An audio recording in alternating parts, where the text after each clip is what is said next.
Hello, নমস্কার বন্ধুরা, আপনাদের স্বাগত আমার চ্যানেল ব্লেসিং অফ অন্নপূর্ণাতে। আজ আমি ডিসাইড করেছি কাঁচাগোল্লা বানাবো। চলো শুরু করা যাক।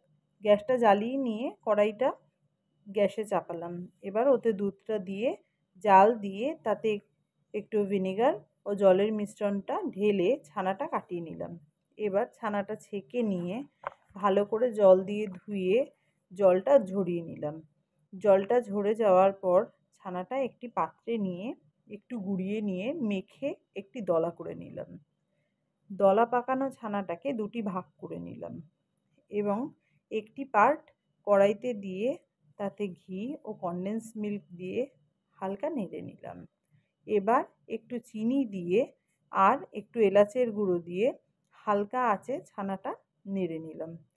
এবার এই ছানাটা বাকি যে অর্ধেকটা ছানা আছে ওটার সাথে ভালো করে মধে নিয়ে একটি মণ্ড তৈরি করে নিলাম।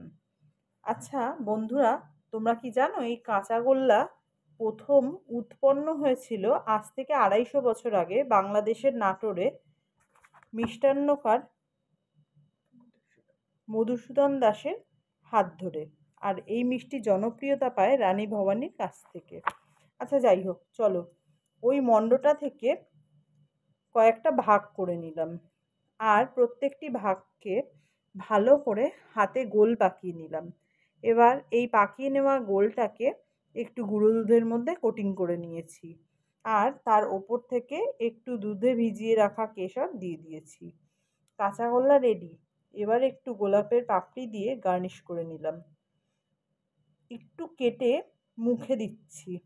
বাহ, বেশ সুন্দর হয়েছে তো, এক কথায় অনবদ্য। আজকের মতো টাটা। আর হ্যাঁ বন্ধুরা, তোমরাও বাড়িতে বানিয়ে খেও, কেমন লাগলো জানিও। আর হ্যাঁ, যদি ভালো লাগে তাহলে আমার এই চ্যানেলটাকে লাইক, শেয়ার আর সাবস্ক্রাইব করে দিও।